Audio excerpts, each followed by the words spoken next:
just like a spark that's breaking out. Can't make a stop, can't turn back now. We know that there's no room for doubt. No, we can't turn back now. I see danger in your eyes. They know we'll burn down the night. Only just like the sunrise. You know that we gonna light it up. Tonight, we gonna light it up. Tonight, we gonna light it up. Just like the sunrise, we gonna light it up.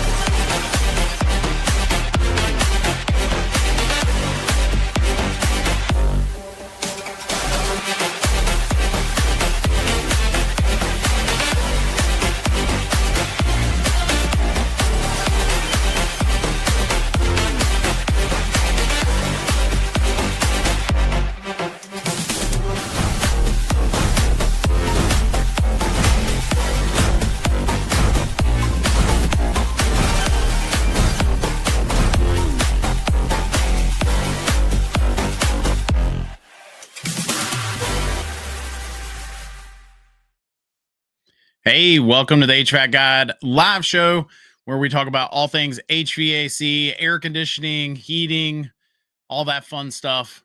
And we talk about things that a lot of folks don't want to talk about. Want to first say thank you to all of you that are taking time out on your Tuesday night to join me. Really, I appreciate that. I really don't take it for granted. And I've got some cool stuff I want to go through with you guys tonight. I've actually got a couple stories that I'm going to share with you in the news. Pretty crazy, but want to first start out, as always, to saying hello to you guys. So if you are joining us in the chat, feel free to say hello. And it's always fun to see where everyone is from. So drop where you are located as well. So hello to Bob, as always. Good to see you. Eli, good to see you. Thanks for joining us. And of course, Gary, as always, good to see you. Wanted to we've got a couple things I want to start out with. Got a crazy story made world news, this air conditioning system that blew up and killed a whole bunch of folks. So crazy story, very sad story, and we will get to that in just a little bit. But before we do, I do want to take a moment and, as always, got to pay our bills. Thank the sponsor of tonight's show.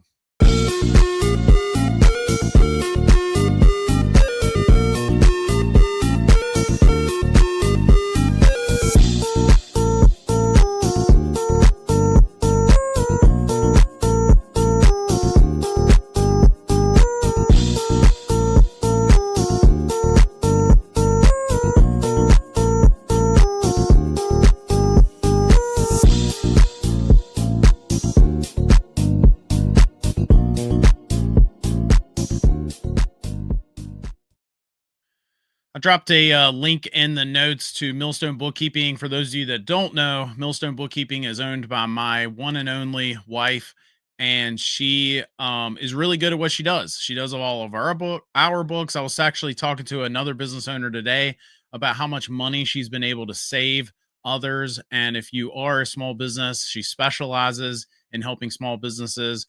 She'll save you money than in comparison to, say, an accountant, a CPA, on getting your book straight, and she's very good at what she does. So definitely click that link. Let's see. Next, before we get to the story I was telling you about, I want to start tonight's show with a question to you to get the chat buzzing.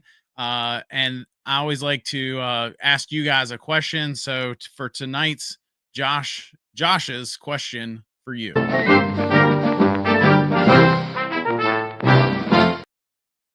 Tonight's question for you guys, I'm going to drop in the chat. It says, have you or someone you know ever had an HVAC accident in your home or their home? Definitely, as I said, we've got a crazy story we're going to talk about in just a moment. But if you have ever had any sort of incident, tell us the story. Drop it in the chat. Let's talk about it.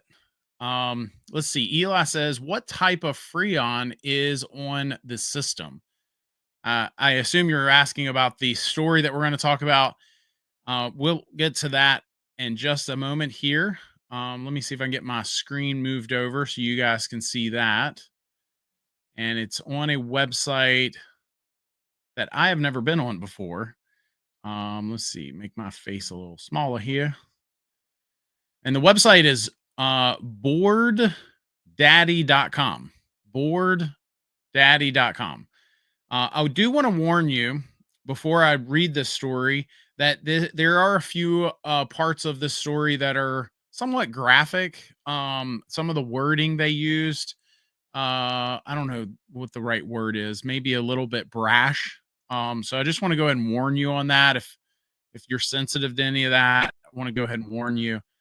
But it starts out the title of the story is over 60 killed after fire rips through newly opened mall in Iraq following AC explosion. Now, before you click off of this, you say, well, this is in a different country. I do want to touch on how I think this affects us and why it matters to us, right? But let's go through this real quick. It says a devastating fire tore through a newly opened mall, the Corniche Hypermarket Mall in Kut. And I apologize if I'm not pronouncing these words correctly. Eastern Iraq, claiming the lives of at least 61 people. According to authorities who have since launched an investigation, 11 people are still missing. So very sad there. It says, quote, the tragic fire claimed the lives of 61 innocent citizens, most of whom suffocated in bathrooms, and among them 14 charred bodies yet to be identified, the Interior Ministry said in a statement. As I said, this is a little bit graphic. According to witnesses, a number of people suffocated in the bathrooms while a person shared that 5 of his relatives died inside an elevator. The fire was said to have broken on the first floor, but spread really quickly and engulfed the entire building. Although the exact cause remains unknown, allegedly, the tragedy struck after an air conditioner exploded. So these are images of the building itself. So that's not doesn't look like what we would probably call a shopping mall here in the United States, but it's definitely, I assume some sort of a mid-rise building. Looks like to be about 8 stories tall, maybe 8 or 9 stories there. And as you can see, it affected pretty much the entire building, from the looks of it there. So it says civil defense teams were able to rescue more than 45 people trapped inside the 5-story mall, which includes a restaurant and a supermarket. The place opened just 5 days before the disaster, marking one of the country's deadliest tragedies in recent years. Nasir al-Qureshi, sorry for the pronunciation, a doctor from Iraq, lost 5 family members in the fire. Quote, we went to the mall to have some food, eat dinner, and escape power cuts at home. An air conditioner exploded on the 2nd floor, and then the fire erupted, and we couldn't escape, he said. Governor Mayahi has declared a 3-day period of mourning and disclosed that authorities intend to pursue legal action against the contractor and the mall's proprietor. The tragedy is a major shock and requires a serious review of all safety measures, he said. Prime Minister ordered a thorough probe into the fire to identify shortcomings and prevent further incidents. Iraq's construction sector often ignores safety rules, which leads to fires and incidents. In 2023, more than 100 people lost their lives after a fire broke inside a crowded wedding hall, triggering a stampede. 2 years prior, more than 60 people got killed when COVID-19 unit of a hospital burned down. The lack of adequate fire preventing systems and safety standards sparked anger among the people of Iraq. And let's see, it goes on so you can share it.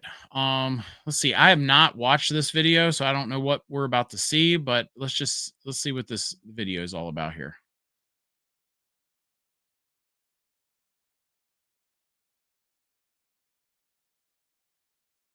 I don't know if you guys can hear that. I think I had the audio turned off, but it's just you're not missing anything on the audio. It sounds like people talking, kind of background crowd noise, but they're just showing images of the building, the aftermath.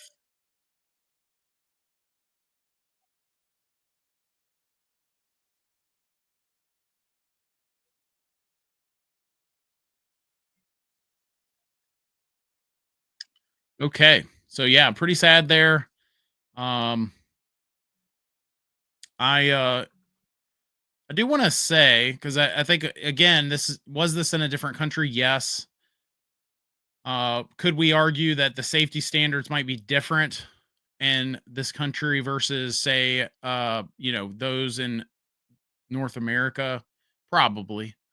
But we had Clifton Beck on our show last week, and Clifton and I we almost kind of, I don't want to say we disagreed on this because we both know where the world is heading, where the future of air conditioning seems to be heading when it comes to some of the alternative refrigerants, the flammability of some of these refrigerants. But, I was telling him, I'm not okay with this. I'm not okay with us moving in that direction. And maybe I'm in the minority there, but this is still a safety concern, regardless of whether or not the system is located outside the home or not. Is there still a possibility that a system can blow up? Yes, of course. But especially if we move to R290, which is propane. Propane is pretty flammable. So is that what happened here? No, they're pretty vague on what happened at this shopping mall and why it caught on fire. But I still think that is this still a concern? Is this a risk? Is this something that we could possibly have in our country at some point as we continue to move in a direction of these, refrigerants that are flammable? I say yes. I say that this is a huge concern that we should not be happy about it. And yes, I know there's videos out there showing how flammable or unflammable refrigerants are, but if we move to specifically R290 or 600A or any of these other highly flammable A3 refrigerants, yeah, there's a huge concern here. I'm concerned. I don't care if it is located outside the house. If I've got to work on it, could it blow up in my hands? Yes, it could. So anyway, kind of a sadder story than we usually will talk about on our live shows here, but I did want to, share that and the concerns that I have around some of this. Is it a scare tactic? No, I'm not trying to scare anyone. I mean, I think we're far from it, at least during the recording of this video, but there's conversations being had, there are technologies being developed, and there's predictions being made of where we're heading in our industry and the flammability of future refrigerants. So, what are your thoughts? I'd love to hear from you guys. Are you concerned about this at all, or are you're not concerned? Are you basically that was kind of the what Clifton said last week. He said, "Look, this is where we're heading. We've got to get ready for this. We need to get educated. We need to be safe, but this is where we're heading." And I'm not saying he's wrong, but I am saying I'm not okay with it. I'm not okay with it. What can we do to hopefully turn the ship in a different direction here? I don't know that there's anything that we can do that little old Joshy here that makes YouTube videos can do. I don't know.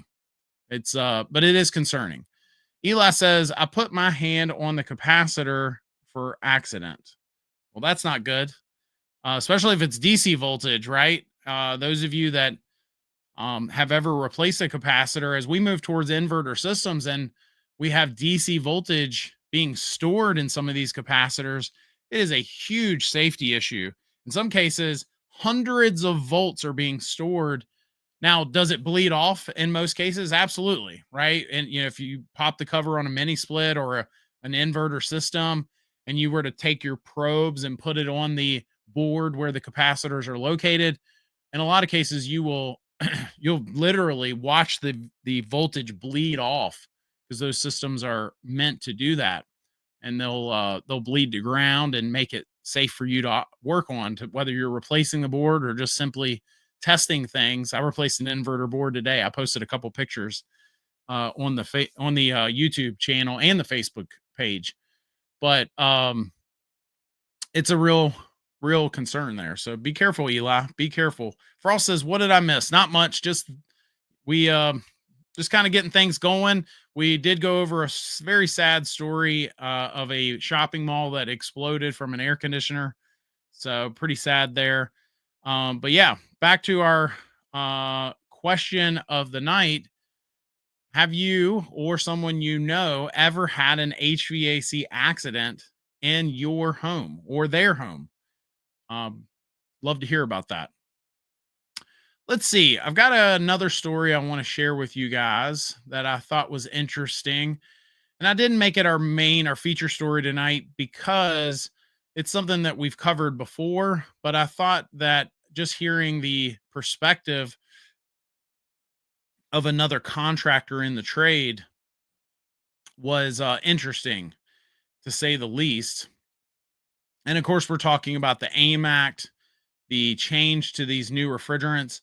And I will say we do have, and we've talked about this on my channel. I've done videos on this, but we have two refrigerants that we're moving towards. And so in my world, in my mind, that's two very different stories being told, right? Because you got some manufacturers on one side, some on the other side, and they're all dealing with different things, and to, in my mind, should not be all lumped together because of the challenges that are being had on both sides.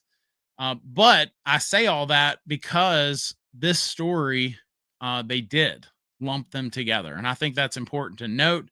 I think it's, I don't want to say misleading, but definitely misinformed, certainly misinformed. So let's see, let me make it a little bigger here. And this story, where is this company? ABC 13, where are they located in the world?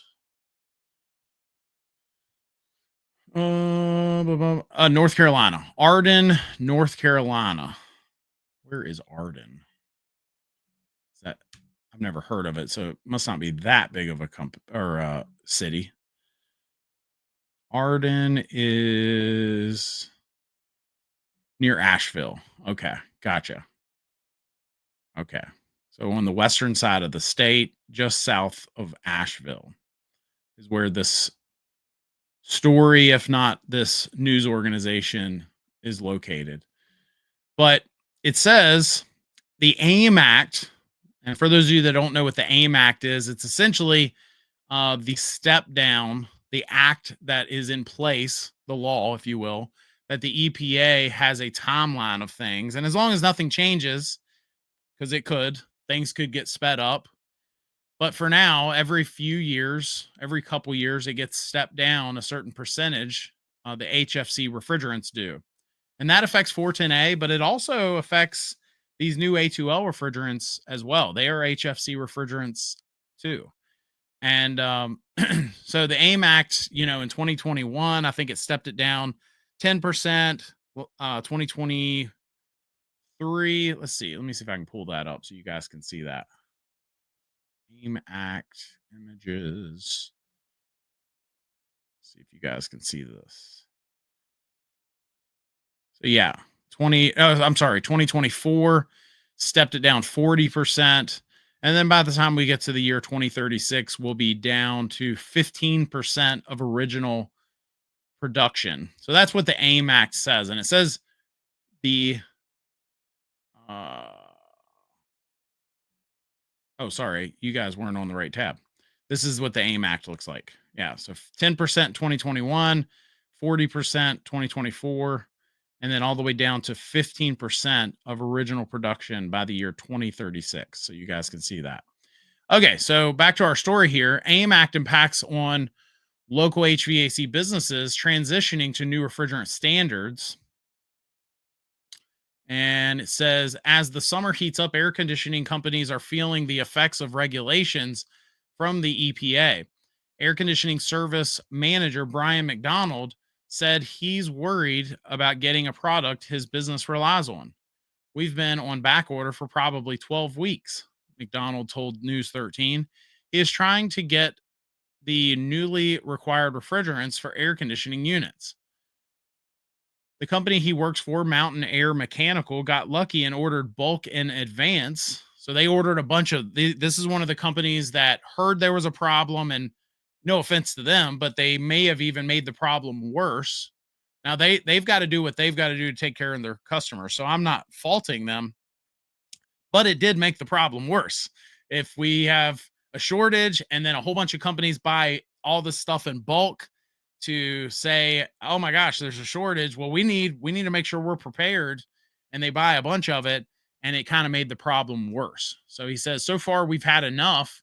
We started stockpiling when we heard about this, but it is not just the supply that's the issue. It's the cost. It's gone up 300%, he said. Now they've got a picture of R32 here, which I think is odd, because if he's talking about a shortage, in my experience and what we've been hearing, it's 454B that is in short supply and has gone up 300%, if not more. So that's why I was saying there. It's odd to me that they're lumping this stuff together here. In 2020, the American Innovation and Manufacturing Act was passed to address greenhouse gases in the atmosphere. All the manufacturers, along with the government officials, got together and they wanted to bring energy efficiency ratings up. And in the process of doing that, they looked for new refrigerants, McDonald said. They also required air conditioning companies to switch their refrigerants to A2Ls by the beginning of 2025. The act recalled the use of refrigerant called 410A, which had normally been the standard. The new class includes 454B and R32 refrigerants, which are hard to get. See, that's what I'm saying. So whoever wrote this is just misinformed. No offense. I saw her name a moment ago, but she's just misinformed, because they're not both hard to get at the moment, or at least not the same. Maybe they are a little short at his supply house of both refrigerants, but we're not comparing apples to apples. And I do think that's important to note. At one time, they had brought a truckload into this area, but they were only allowing dealers 1 or 2 jugs apiece, he added. He says there is enough of the actual chemical available, but there aren't enough tanks for the refrigerant to come in. So he's specifically talking about 454B here. He's not talking about R32. What made it hard is the availability, not only for the refrigerants, but also some of the equipment as well, McDonald said. And so they've got a few pictures here, and I'm not going to mention the names, but you can see them there. And they're the ones, these are some of the ones that are using 454B. However, McDonald says for consumers, there's no need to worry. McDonald says that if your unit is up to date, then you should never have to add any more refrigerant again. He's saving face there, buy a system. We won't have to worry about it. I'm just kidding. Don't come after me. It's when their current supply starts to run out that this could become a bigger problem. So I think the reason I pointed this out, the reason I came across this article and I thought it was interesting, is the fact that they are lumping the 2 new refrigerants together. And I think just at the end of the day, it's not fair to compare the 2 and lump them together. One is not patented and anyone can buy it or make it, right?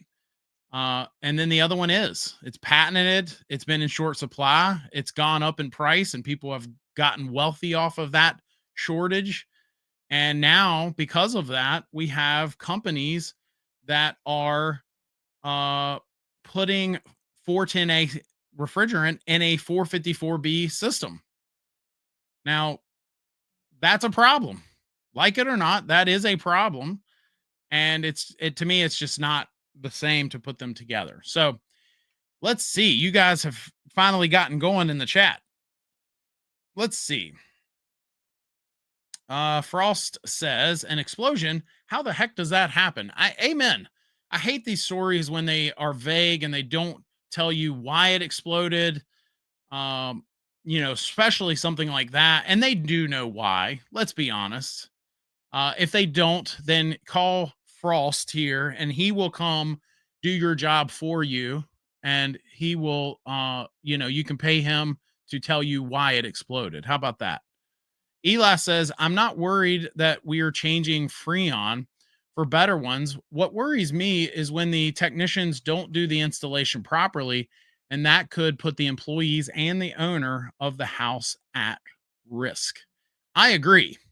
And it's not just the fact that, that they're doing the installation incorrectly. It's that, how do I say this without making more enemies?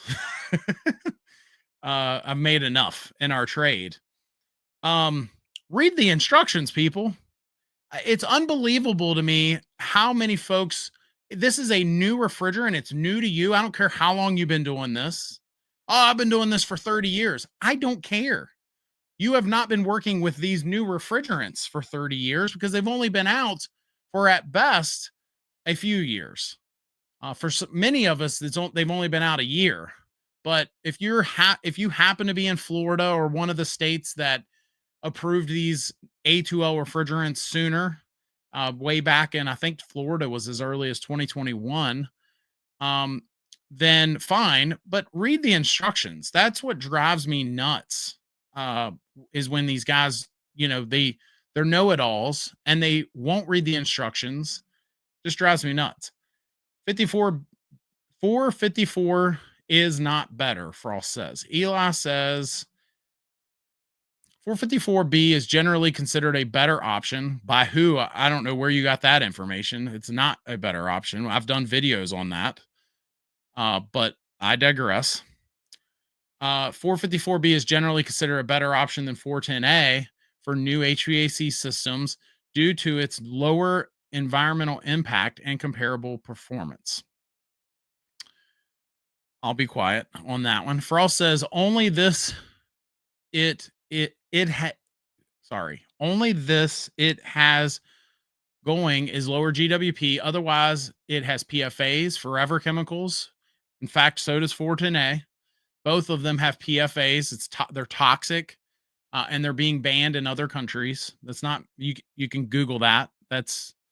They're introducing legislation to ban PFAs in those countries, including those refrigerants that have PFAs in them. They're toxic for the environment and humans. 32 runs better with efficiency and is a single blend. Steve says Lennox comes out with earnings tomorrow morning. It will be interesting what they will say about tariffs, refrigerants, and government rebates. I agree. Steve, where do they announce that? Is that something that they just announce publicly, or is that something that they announce to their dealers, or maybe it's something that they announce to their shareholders? Probably. Sandy says, were they stockpiling 454B or R32? I would assume 454, based on the brands that were in the picture and the fact that R32 is not as hard to get, it seems, as 454 at the moment. And Frost confirms that.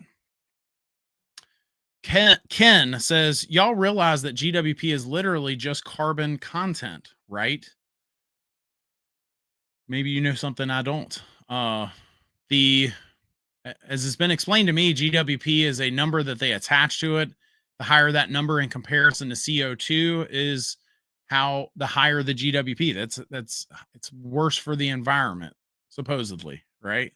For those of you conspiracy theorists, right? That's one thing that I don't I try not to be a conspiracy theorist. I've tried not to be one of those guys that's like, oh, well, it's awfully funny. Soon as the patent ran out, they had to switch refrigerants. I've never been that guy, but I do think it's odd that all these companies went with a refrigerant that is now in short supply. It's now a problem, and now people are getting rich off of that shortage.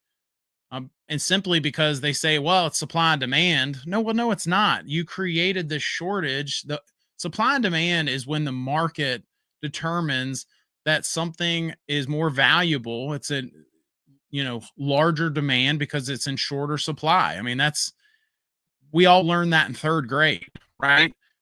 But when it's a man-made shortage and we were forced to switch to these refrigerants, that's a cop out. It's not, in my mind, it's not supply and demand. It's somebody getting very wealthy for a tank of refrigerant that would have gone and sold for 300 or 400 bucks and is now being, sold for much, much, much higher than that.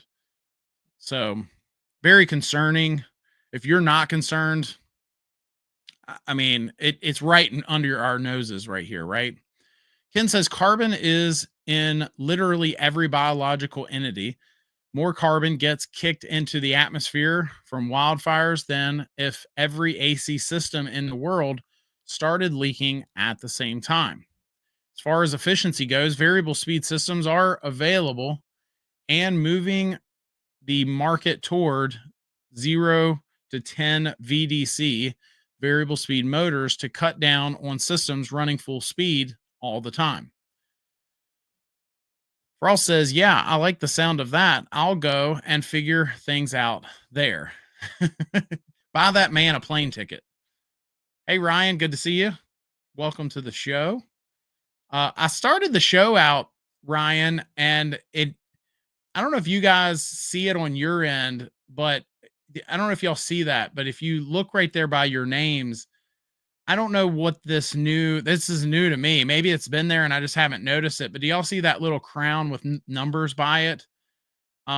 Anyway, I saw that and some of the guys having, 1 or 2 or whatever by their name. And I said, well, Ryan has probably got a 1. I mean, there's been nights years ago or not that long ago now, but there were nights when it was just Ryan and I. And I'm like, nobody wants to watch my show, right? So anyway, we're up pretty good numbers tonight. We're up to 70, jumped up to 73 at one point. So appreciate you guys joining us on a Tuesday night. Is it because it's hot out there, or are we going to go back to mild weather and you're going to stop caring about heating and air again? Probably, right? You don't think about it until you have to think about it. 410A has PFAs due to 125. That's correct. I like 32 because I can actually buy it. Chris says he likes it because he can buy it. Ken says, at this point, let's push for residential chilled water systems. Be careful what you wish for. I'm hearing that's where we're heading. That monoblock system, that AHR, the big conference every year come January, February, that is going to be the thing. I've heard that from a couple different people now. But weren't companies like Carrier, Train, Lennox already using R32 in other countries too? They are global, not just US based, not really understanding why they didn't know what to do here with A2L. Clifton talked about that last week. He was basically saying that when they had the options that, here in the States or North America, because I feel like Canada's kind of included on this too. But North America, we're pretty unique in that we have our ducted air conditioners and we've got our gas guzzling cars, right? And you go to other parts of the world and they use mini splits, very little ductwork, and a lot of inverters, a lot of that sort of technology, VRV, VRF type stuff too. But here we, have our inefficient ducted systems. And the way he explained it, he says that a lot of these companies were going to have to really re-engineer all of their new equipment if they were to switch to R32. and that Daikin didn't have to do that because they had already done that in other countries. I don't really know. I mean, I think some of that is probably true, and then maybe some of that might be a little bit speculation. But at the end of the day, the companies went with who they went with, right? I actually don't fault any manufacturer for going in a direction, except here's where I fault them. I only fault them in that we have not seen one single video or one announcement that I know of. Now, maybe you guys have seen it and I'm just not aware of it, but I have not seen one single CEO, one single executive from any of these companies to come out and say, we are sorry. We messed up. We went with the wrong refrigerant here. We were trying to save money on engineering and creating new products, right? That's what we're being told, that's why they went the direction they did. And we haven't seen that. I haven't seen anybody come out and say, hey, we messed up and we are sorry and we're going to make it right and we're going to make some changes and we're going to explore new options. Those videos have not been produced. In fact, most of the videos that I have seen are from some of these other big name brands simply coming out and trying to say that 454B refrigerant is better than R32. I've seen YouTube videos where they talk about that. They talk about the GWP. Of course, they like to gloss over a lot of the other ratings where R32 outshines 454, but they'll say, well, that's insignificant. Glide is insignificant. Fractionation is insignificant. I think one of the videos, that's the verbiage that it used. But all that said, I think that I would have a more sympathy towards some of these big brands if someone were to come out and say, hey guys, we're sorry this is going on. We're going to do our best to fix it. No one has done that. I've seen webinars where they'll meet with dealers and they'll hoo-ha and say a bunch of political stuff, but nobody has come out and said, we messed up here. We're going to make it right. We're working hard on this diligently. Nope. I haven't seen that. Have you? I haven't seen that. And I think we should see that. I think that if they really cared about their customers and the direction, something other than money here, then they should be making videos to apologize for mistakes. Maybe I'm in the minority on that, but that's how I feel. And I can't believe we haven't seen that somewhere. Steve says it's publicly traded on the internet. Talking about Linux. Let's see. Carbon dioxide is literally what plants crave. Look at who lobbied for the AIM Act, who owns 454B patent, and which manufacturer stood to make the most money from the entire American HVAC industry shifting to its mandated use. Ken said that, not me, folks. Stu says, don't you think it's weird that Daikin Group decided to go with their own refrigerant and they knew that they were the only ones who would have supply? I do think it's weird. I do think that's weird. I think that they have been disrupting the industry for years. I think before Daikin ever bought Goodman, I think Goodman was disrupting. Goodman was, I believe, the first brand. If they weren't the first, they were one of the first to provide a 10-year warranty on their equipment. And they have been disrupting the industry for years, providing, I think, quality equipment. I know I'm in the minority. A lot of guys like to make fun of Goodman, but I think it's good stuff. When I put them in, I don't get callbacks, right? When the guys say, oh, I get all these callbacks on Goodman, I'm like, well, then you're the problem, because I put them in and I don't get callbacks. And so, yes, Daikin, first of all, let me get this out of the way. Daikin is one of the sponsors on our YouTube channel. So, but I was saying this stuff way before they ever sponsored a single video of ours. And they've been disrupting the industry for years. They look at what everyone else is doing and they say, does that make the most sense? Right. And so they knew that we were switching.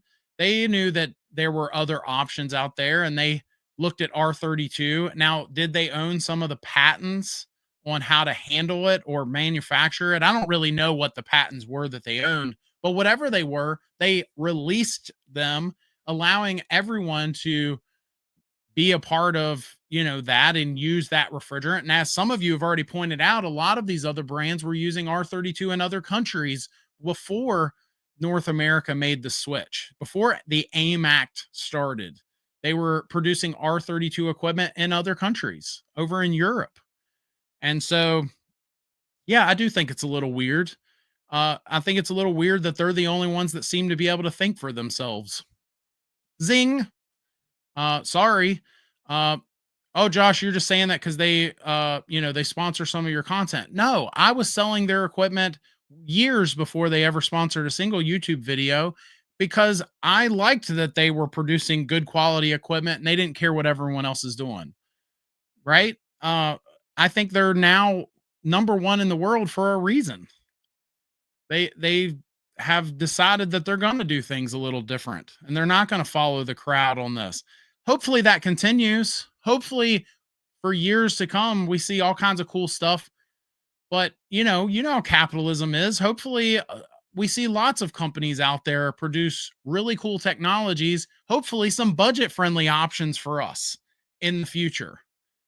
Because by gosh, some of this stuff's getting a little pricey, getting a little expensive.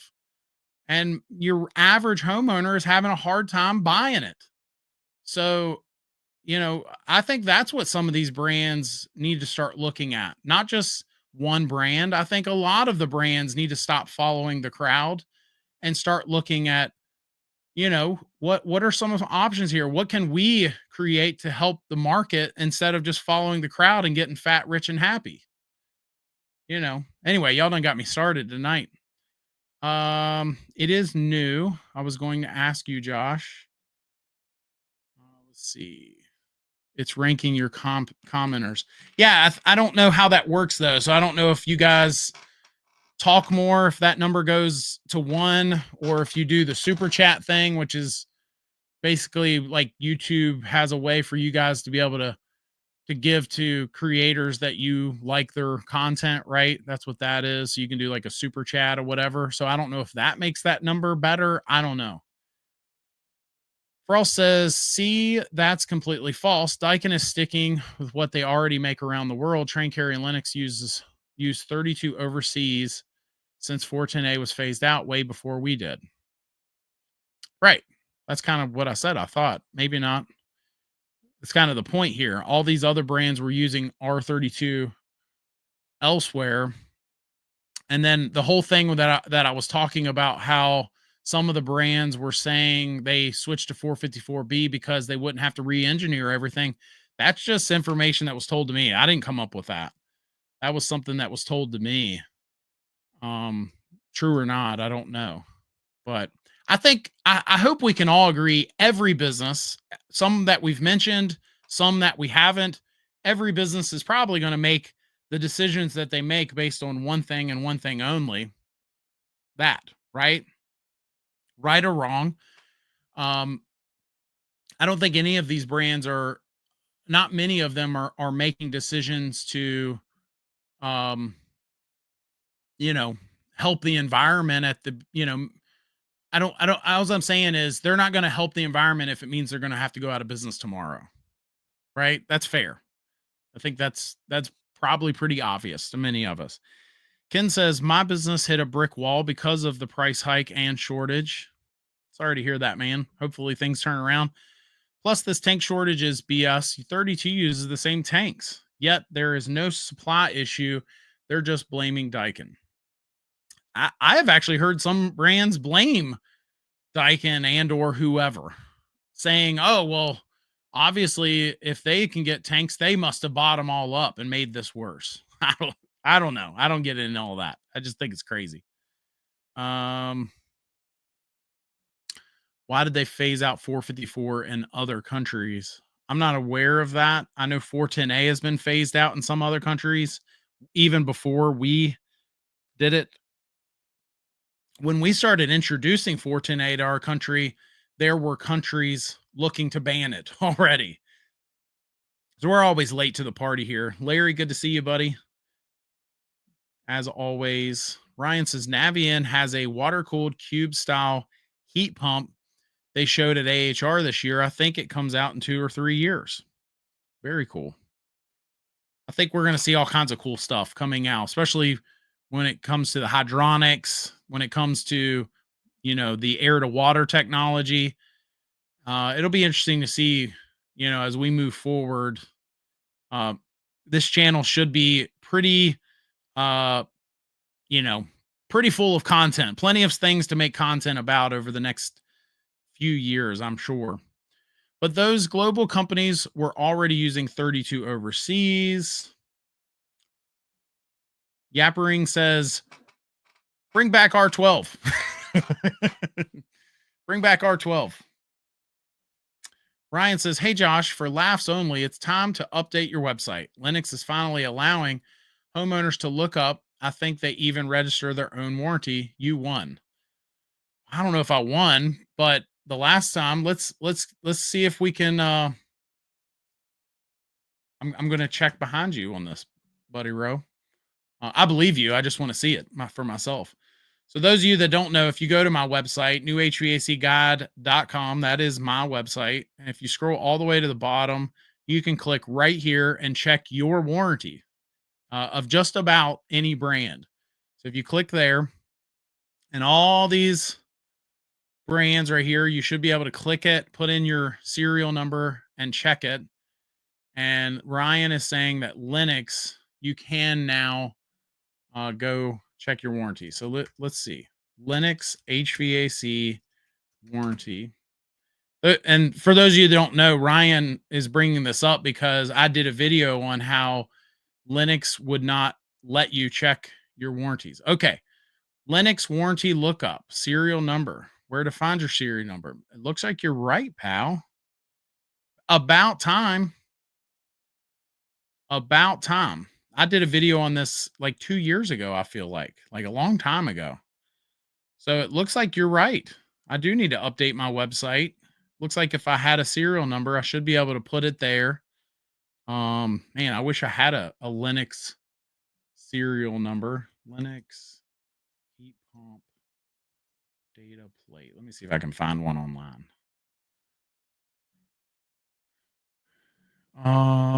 Let's see. Does this person have me a serial number that I can check their warranty? Looks like they do.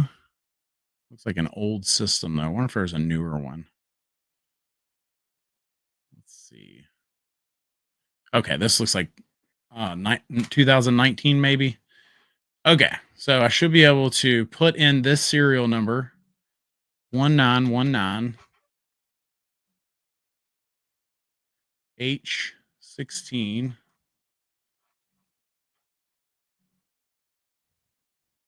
627.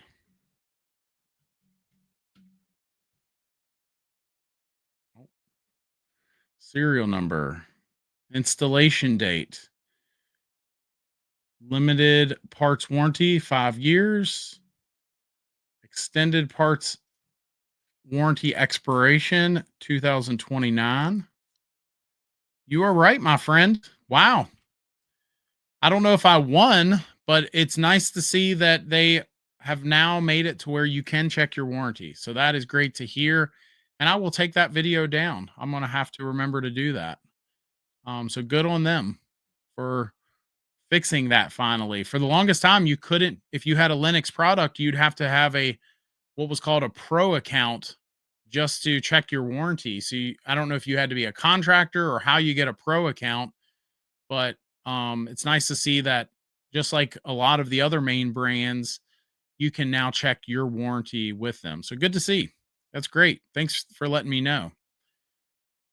Let's see. Ken says, I used to work for Johnson Controls. They won't apologize until they're so far in the red that their bottom line is their year-over-year goal to get back to. But I think JCI was bought out by Bosch this past year, so maybe things will change there. I don't know. Good or bad. I would have guessed that things are going to change. Mitsubishi and Inverter Cool are switching over to 32. That's interesting, especially with Mitsubishi's partnerships and ties to train.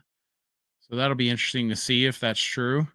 Eli says many companies in Florida are charging up to 20,000 per installation. Wow. 20,000. Who can afford that?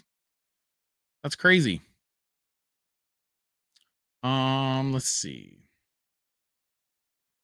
Just jumping, trying to catch back up on our chat here. Stu says, are the 32 systems shipping out low on charge like the 454B systems?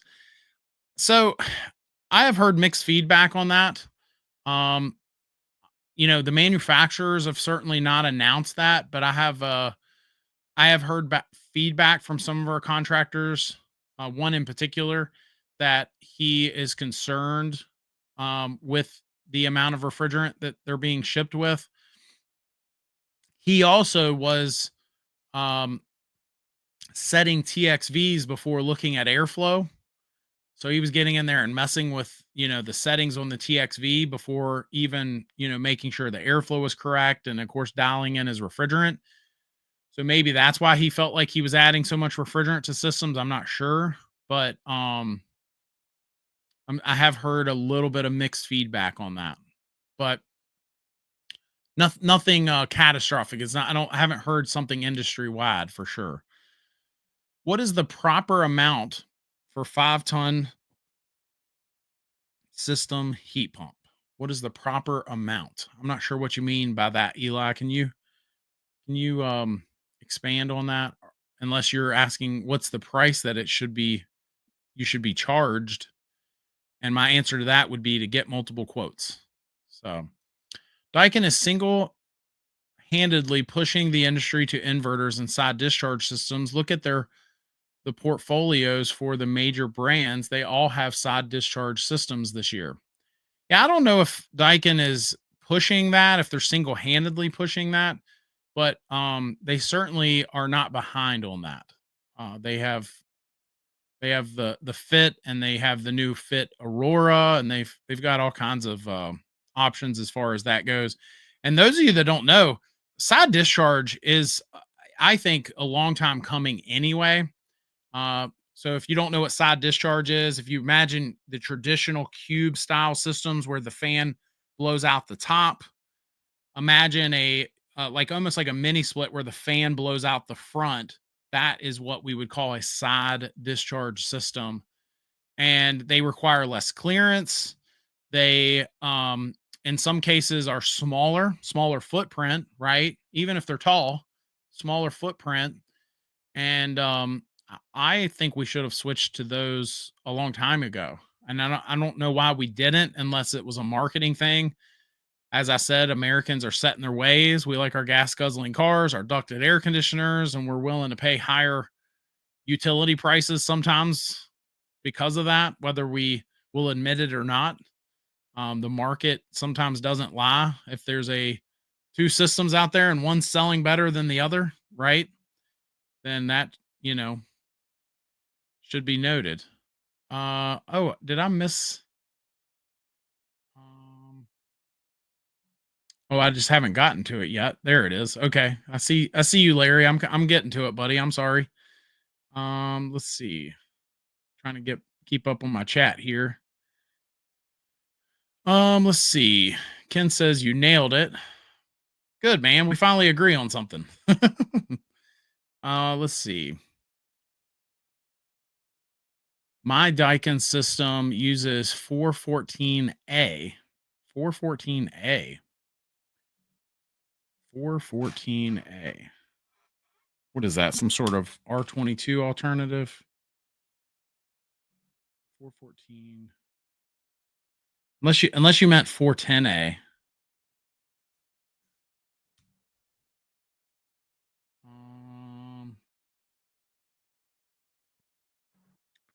Yeah, I mean, I'm seeing it there. It is a refrigerant. It's got isobutane in it, according to this.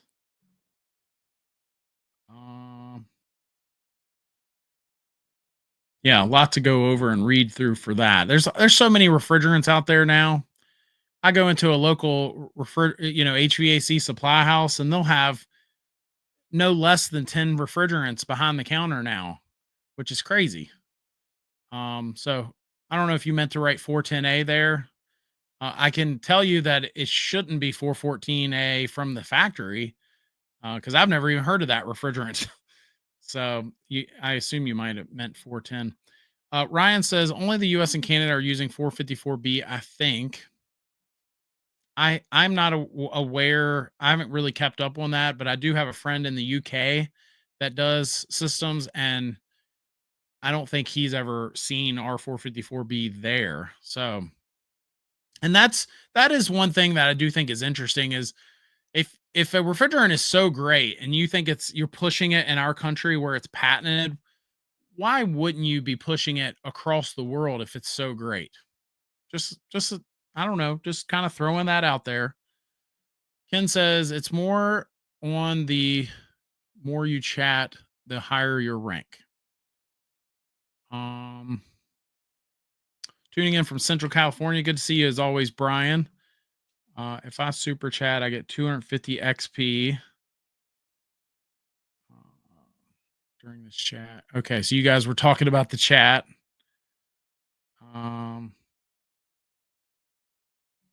Frost says, I was talking to the guy who made Daikin comment about sticking to R32, not about what you said, Josh. Oh, okay. Sorry about that.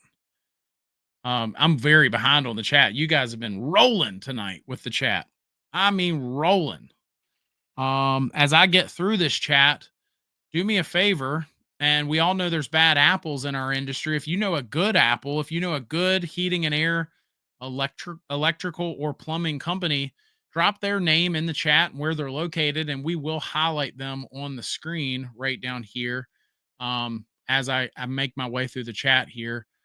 Let's see. Frost says, I sold Goodman quite a bit. No issue so far. Larry, there it is. There's that super chat. Thanks, pal. Appreciate that. Hopefully your 250 XP points are all you ever dreamed of. Those of you that don't know, Larry is a good friend of mine. Larry, are you going to Vid Summit this year? I noticed that I got a free ticket to go there because I was in their program. So I guess I'm going. I haven't bought tickets or anything, but let me know if you are going. I would assume based on the feedback you had last year, I would assume you're going. Are worthless for anyone wondering. Maybe someday you can turn them in for benefits. Maybe we can make them worth something. Maybe if we figure out who's got the most or something, maybe we can do some kind of thermostat giveaway, or I don't know. I have to figure out what we've got. Ken says, I think they just changed that a few months ago. If government really cared, I've spoken to researchers on refrigerant environment effect and whatnot. HVACR is not much of the problem. I've heard that too, that it's only a small percentage of the problem, but they do seem to focus on us quite a bit, which gets back to some of those conspiracy theories again, right? Pro account is for the contractors. So still talking about Linux there. Yeah, I'm going to have to update our website to get because I think at the end of the day, we've talked about this in other videos, and I know some of you contractors may not agree with me, but that's okay.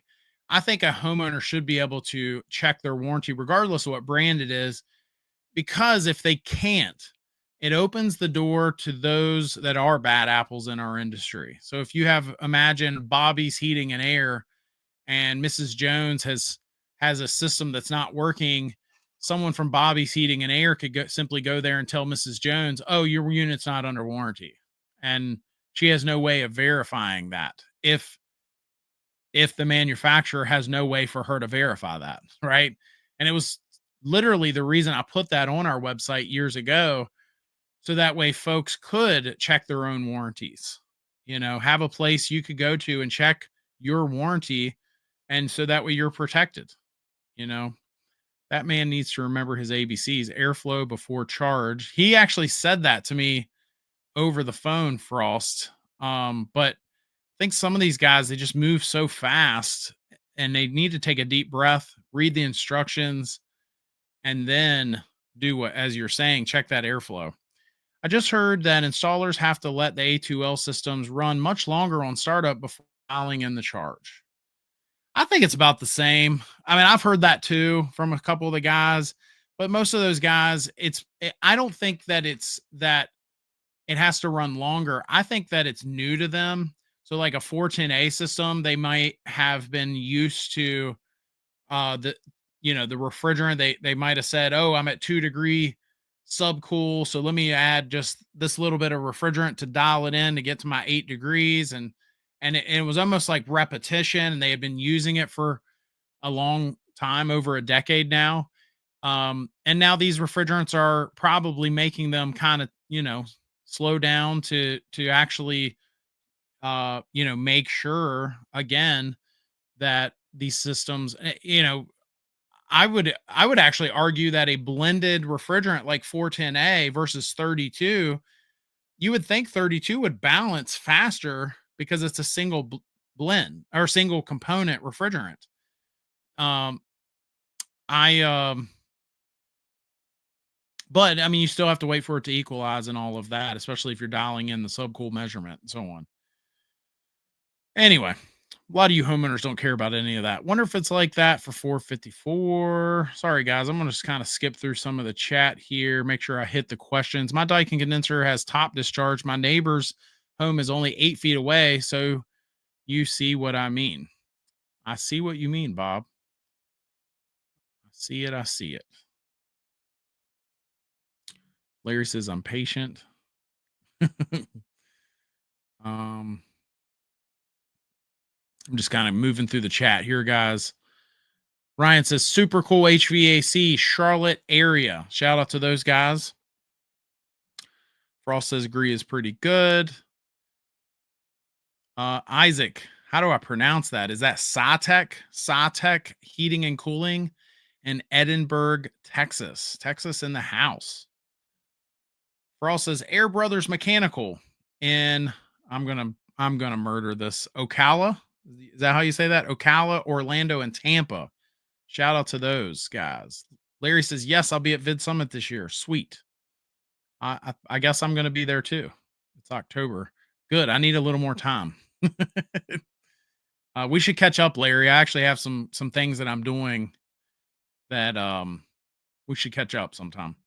Brian says Valley-wide home improvements in Fowler, California. Shout out to Valley-wide.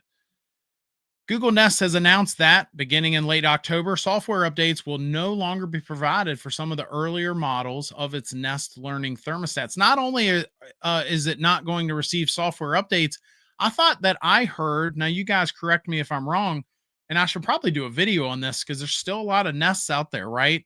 But I had heard that they're no longer going to provide um uh you know not Wi-Fi, but cloud services, like allow you to use an app or whatever. It's no longer going to work with their servers. I could be wrong on that, but I thought that's what I had heard. So if you have one of those thermostats and you're used to using the Wi-Fi capability, you will no longer have that function, which is unfortunate. And I don't know why they did that. Maybe it's a simple thing of they just don't have the bandwidth and they would have to, they're just trying to create more space for other things, right? Big giant data companies. I don't know. But I thought that's what I had heard. Thankfully, all the copper was exposed outside building, but fixing flare fitting leaks 20 feet in the air sucks. I agree. I had a mini split a few years ago that, I mean, we torqued it, we reflared it. And I tell you, knowing what I know now, I wish I could go back and get my hands on that unit. And I know some of you guys, because we've had a lot of pros in our chat tonight. Some of you pros will fight me on this, but I had that system years ago, and I would have thrown dye in it. Knowing what I now know, I would have thrown dye in that system, and I would not have fought it as much as I fought it. Because looking back, I don't even know if we ever really nipped it in the bud. We would pressure test and we'd chase, leaks and reflare and just do all the things you do. And I just remember chasing one. I'm not going to say which brand. It's not Daikin, but we really chased one big time for, I just remember, I still remember that. Here we are. I mean, shoot, that was probably 12, 13 years ago now that we chased that thing. Agreed on the warranty issue, Josh. I've run into a lot of systems that other companies installed that were supposed to have extended warranties, but the installer never submitted it. Yeah. Oh, that's a good point. Yeah. Not just checking your warranty, but being a homeowner and having the ability to register your warranty can play a big, I mean, we're talking hundreds, if not thousands of dollars of savings years later because you were able to go in there and make sure that that system was registered yourself. Most homeowners don't know how to even verify their warranty. A company here was charging a lady for the coil. It's under warranty. No bueno. Oh, language, Ken. Language.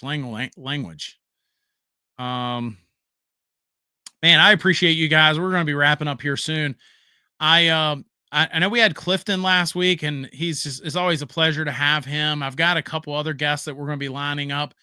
I do want to tell you guys while everyone's still here. Well, looks like we just dropped from 73 to 68, but 68 of you are here. And I do want to go ahead and let everybody know next week we will not be here. I will not have a show next week. Unfortunately, I'll be on the road. Daikin has a competition where they do all kinds of brazing and they do forklifts. They do all these challenges. I don't know. I can't wait to see it, but they take forklifts and put basketballs through hoops and all kinds of crazy skill competitions. And I'm not even scratching the surface. I think it's like 13 different skill competitions to make sure that, they have the best of the best kind of thing, I guess.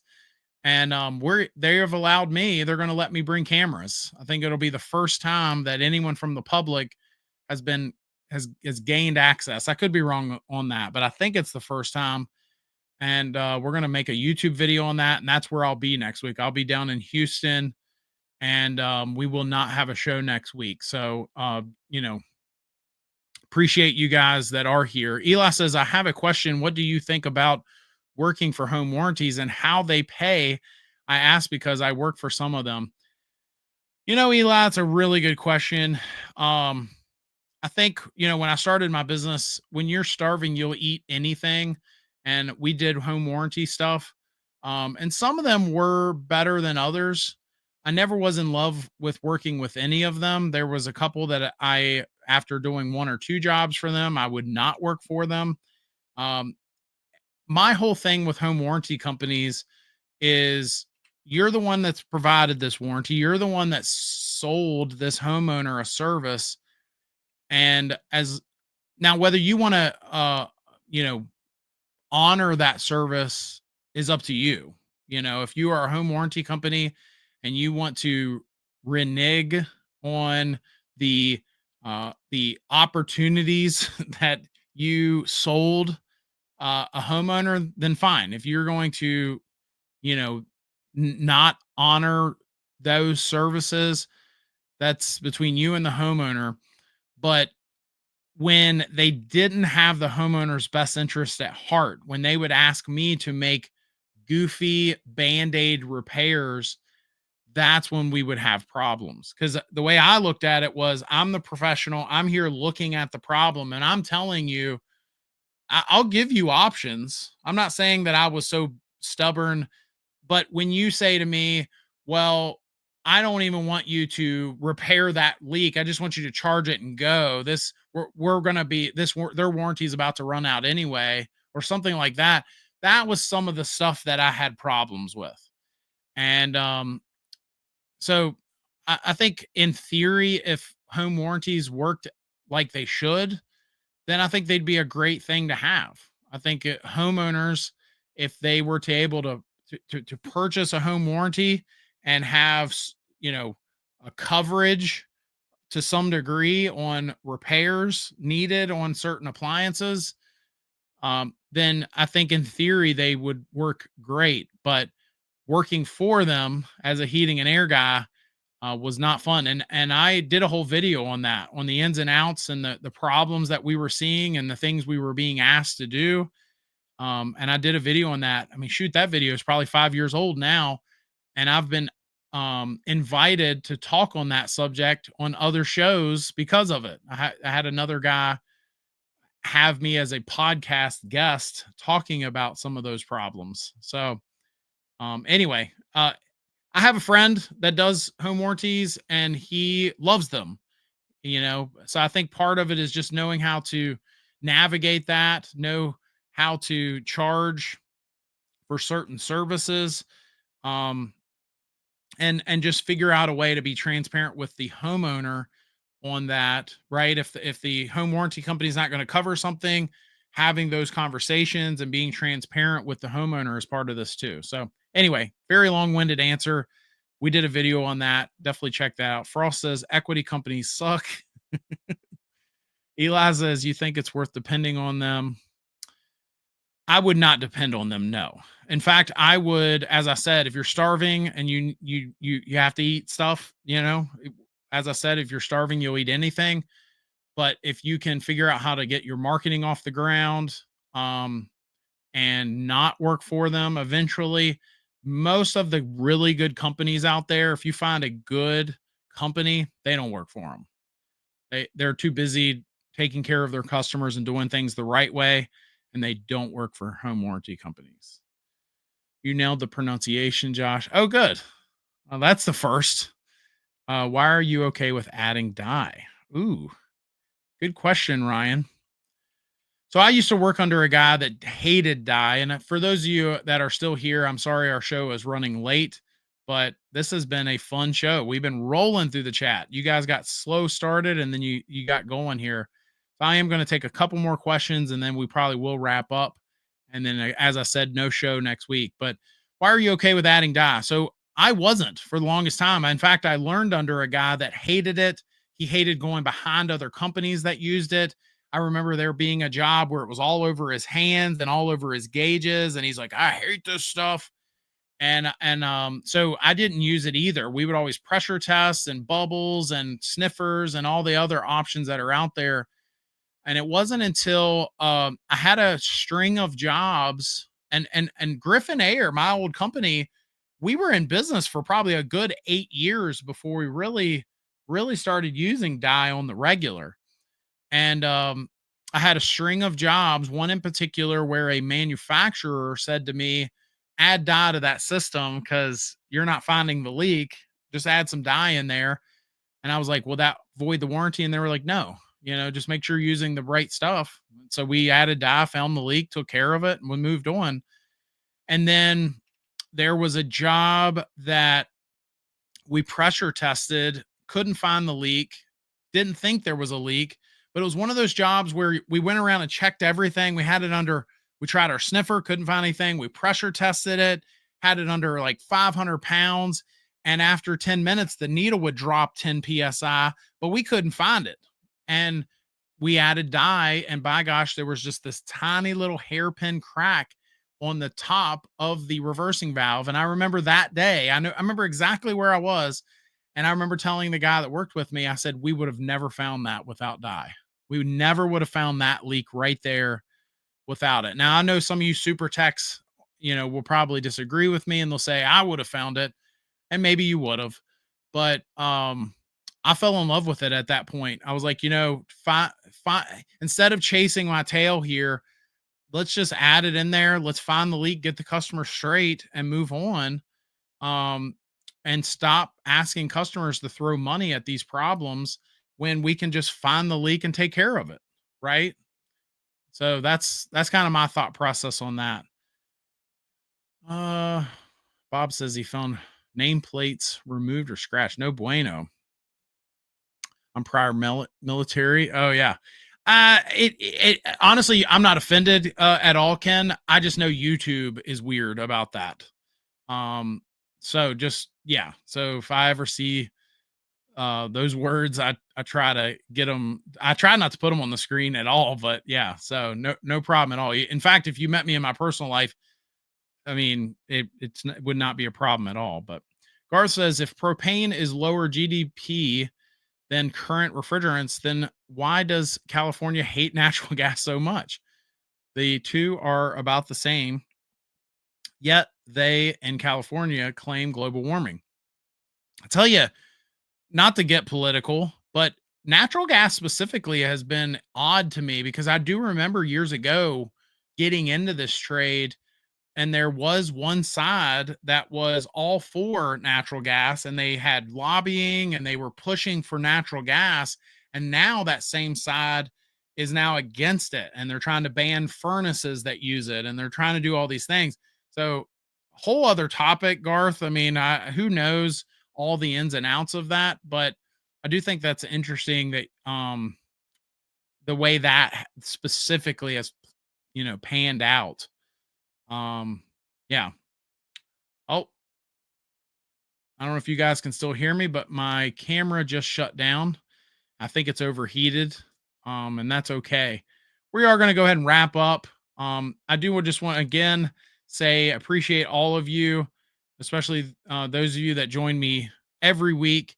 And yeah, we're going to be on the road next week. I'll be recording a video with Daikin, a behind the scenes, and we'll be back here live 2 weeks from now, as usual, 8:30 p.m. Eastern, 5:30 p.m.